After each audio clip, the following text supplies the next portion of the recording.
నమస్తే అందరికీ రథసప్తమి శుభాకాంక్షలు. ఇప్పుడు శ్రీ సూర్య అష్టోత్తర శతనామవళి. ఓం అరుణాయ నమః, ఓం శరణ్యాయ నమః,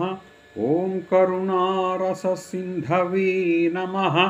ఓం అసమాన బలాయ నమః, ఓం ఆర్తరక్షకాయ నమో నమః, ఓం ఆదిత్యాయ నమః, ఓం ఆదిభూతాయ నమః, ఓం అఖిలాగమవేదినే నమః, ఓం అచ్యుతాయ నమః, ఓం అఖిలజ్ఞాయ నమః, ఓం అనంతాయ నమో నమః,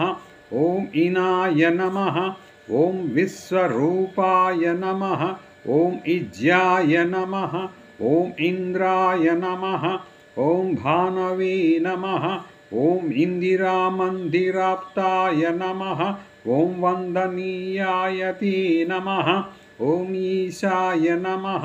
ఓం సుప్రసన్నాయ నమః, ఓం సుశీలాయ నమః, ఓం సువర్చసే నమః, ఓం వసుప్రదాయ నమః, ఓం వసవే నమః, ఓం వాసుదేవాయతే నమః, ఓం ఉజ్వలాయ నమః, ఓం ఉగ్రరూపాయ నమః, ఓం ఊర్ధ్వగాయ నమః, ఓం వివస్వతే నమః, ఓం ఉద్యత్కిరణజాలాయ నమః, ఓం హృషీకేశాయతే నమః, ఓం ఊర్ధ్వస్వలాయ నమః,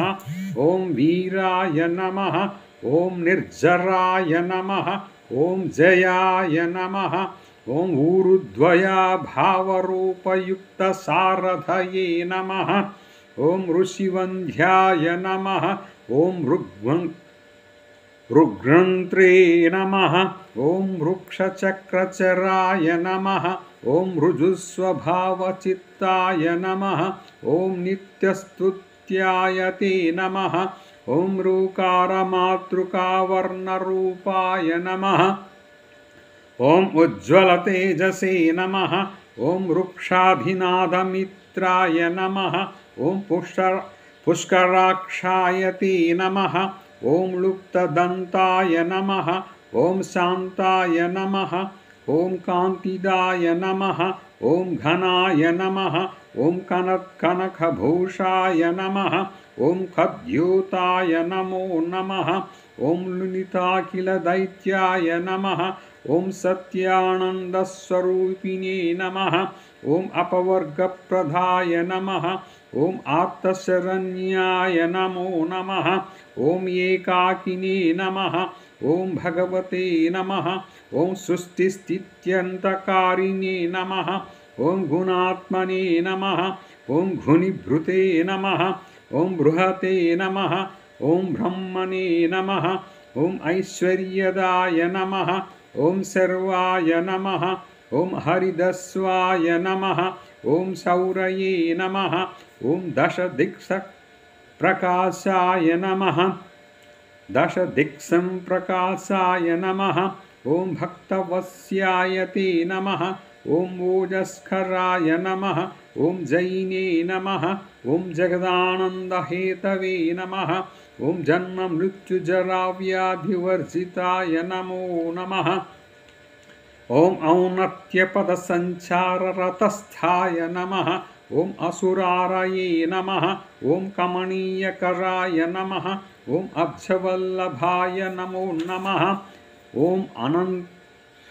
అంతర్బహి ప్రకాశాయ నమః, ఓం అచింత్యాయ నమః, ఓం ఆత్మరూపిణే నమః, ఓం అచ్యుతాయ నమః, ఓం అమరేశాయ నమః, ఓం పరస్మై జ్యోతిషే నమః, ఓం అహస్కరాయ నమః, ఓం రవయే నమః, ఓం హరయే నమః, ఓం పరమాత్మనే నమః, ఓం తరుణాయ నమః, ఓం వరేణ్యాయ నమః, ఓం గ్రహాణాం పతయే నమః,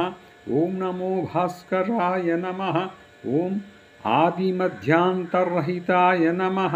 ఓం సౌఖ్యప్రదాయ నమః, ఓం సకలజగతాం పతయే నమః, ఓం సూర్యాయ నమః, ఓం కవయే నమః, ఓం నారాయణాయ నమః, ॐ परेशाय नमो नमः ॐ तेजोरूपाय ते नमः ॐ श्रीं हिरण्यगर्भाय नमः ॐ ह्रीं सम्पत्कराय नमः ॐ ऐं ॐ ऐं इष्टार्थदाय नमः ॐ अनुप्रसन्नाय नमो नमः ॐ श्रीमते नमः ॐ श्रेयसे नमः ॐ भक्तकोटिसौख्यप्रदायिने नमः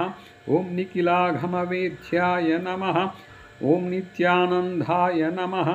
ॐ छाया उषा देवी समेत श्रीसूर्यनारायणस्वामिने नमः. Thank you. Thank you viewers and thank you subscribers. Thank you one and all. అందరికీ మరోసారి రథసప్తమి శుభాకాంక్షలు. ఆరోగ్య ప్రదాత శ్రీ సూర్య భగవానుడు మనందరికీ సంపూర్ణ ఆరోగ్యాన్ని ఇవ్వాలని కోరుకుంటూ ప్రార్థిస్తూ మీ జయప్రకాష్.